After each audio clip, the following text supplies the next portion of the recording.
মুখ্যমন্ত্রী তাই তো বলি মুখ্য অপদার্থ মুখ্যমন্ত্রী তোমায় জানাই ঠিক ঠিক ঠিক ঠিক ঠিক ঠিক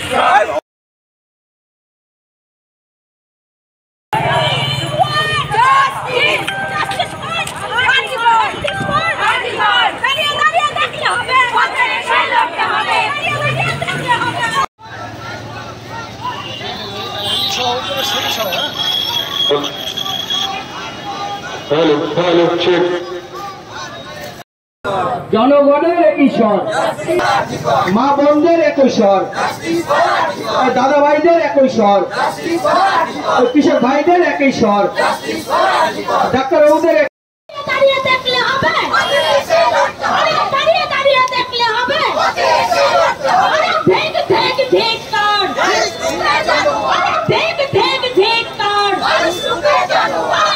ঠিক ঠিক ঠিক কর, পুলিশ মন্ত্রী ঠিক কর, আরে পুলিশ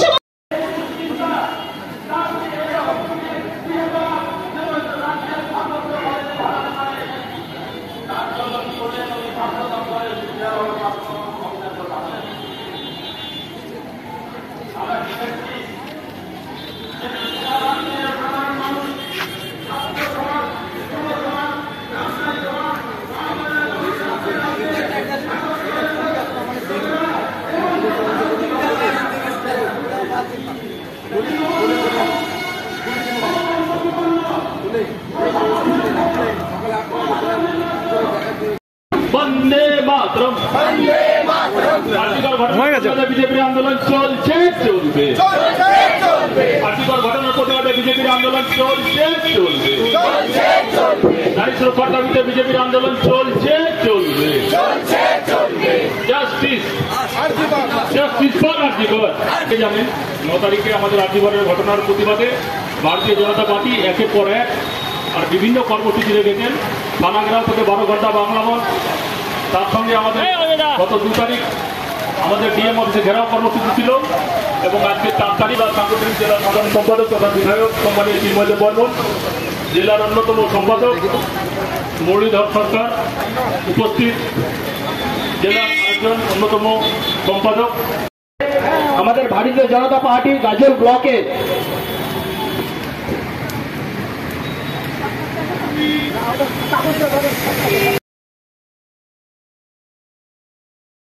কর্মসূচি এই বিষয়ে বলেন।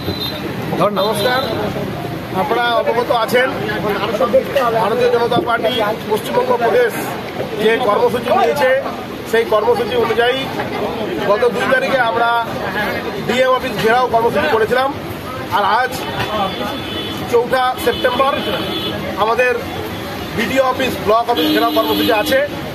আর সেই ব্লক অফিস ঘেরাও কর্মসূচিতে আজকে আমরা আমাদের গাজল বিধানসভার সমস্ত স্তরের কার্যকর্তারা আছি, জনপ্রতিনিধিগণ আছি।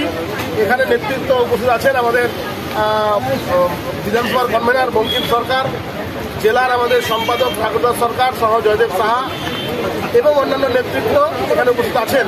তাদের সকলের উপস্থিতিতে আজকে আমাদের এই ধর্ণা কর্মসূচি চলছে।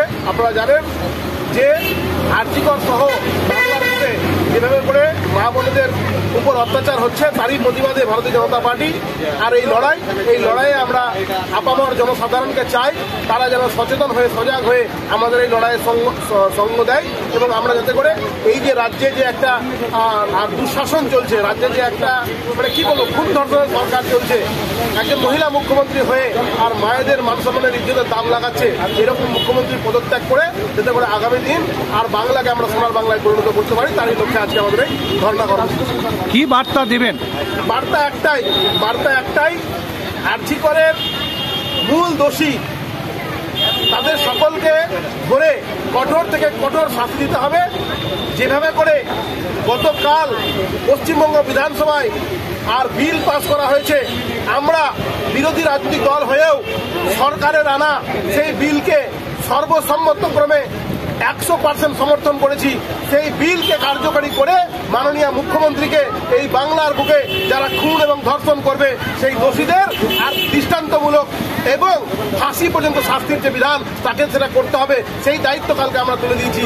সেটা হোক এবং আরজি করের জন্য যে আই ওয়াশ করা হয়েছে, আমাদের যে চোখ বলানো হয়েছে বাংলার জনগণকে, সেই যে সঞ্জয় রায় সে আসল মাথা নয়, আসল মাথাদেরকে ধরে আর শাস্তি দিতে হবে, এটাই হচ্ছে আমাদের বার্তা।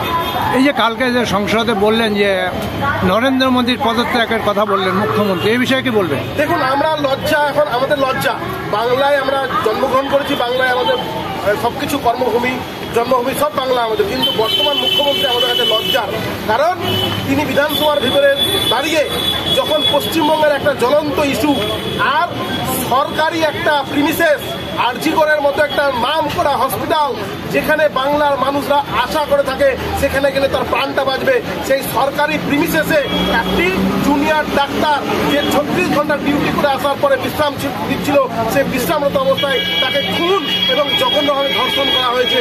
আর তার প্রতিবাদে যখন আমরা বাংলার ভিতরে আলোচনা করছি তখন তিনি বিভিন্ন প্রসঙ্গ টেনে আর মানুষের দৃষ্টিটাকে ঘোরানোর চেষ্টা করেছে এবং সেই প্রসঙ্গ করে তিনি আমাদের দেশের মাননীয় প্রধানমন্ত্রী আর মোদীজিকে পদত্যাগ চেয়েছেন, আর বিভিন্ন বিজেপির রাজ্য যেগুলো শাসিত বিজেপি রাজ্য আছে সেখানকার মুখ্যমন্ত্রী পদত্যাগ চেয়েছেন, বিরোধী দলনেতার তিনি পদত্যাগ চেয়েছেন। জানি না তিনি কার দিকে আর দোষটা ঠেলে দেওয়ার চেষ্টা করছেন, কিন্তু মূলত আমরা চাই যে এই বাংলার বুকে খুন ধর্ষণ বন্ধ হোক এবং যারা ভুল করে করবে তাদের যেন পদত্যাগ করার শাস্তি হয়। আর এই মমতা ব্যানার্জি যতদিন পর্যন্ত আর এই শাসন ক্ষমতায় বসে থাকবে আমাদের সেই স্বপ্ন পূরণ হবে না। কারণ আপনারা দেখেছেন 2011 সালের ক্ষমতায় আসার পরে 2012 সাল থেকে শুরু করে 2024 প্রতিটা ধর্ষণের ঘটনায় আর তিনি এমন ধরনের মন্তব্য করেছেন যাতে করে আমরা লজ্জা পাই। কোথাও বলেছেন ছোট ঘটনা, কোথাও বলেছেন মেয়েটি প্রেগনেন্ট ছিল, কোথাও বলেছে মেয়েটির চরিত্র খারাপ, কোথাও বলছিল খদ্দেরের সঙ্গে আর হচ্ছে সেই মেয়েটির দরকষাকষি চলছিল, কোথাও বলেছে প্রেম ছিল, কোথাও বলেছে সাজানো ঘটনা, কোথাও বলেছে আমাকে কালিমালিপ্ত করা হচ্ছে। এই যে নোংরা আর মন্তব্য, আর সেই মন্তব্যের আমার যেটুকু মনে হয় এই মুখ্যমন্ত্রী যতদিন পর্যন্ত এখানে থাকবে বাংলার মা বোনেরা সুরক্ষিত নয়। Thank you.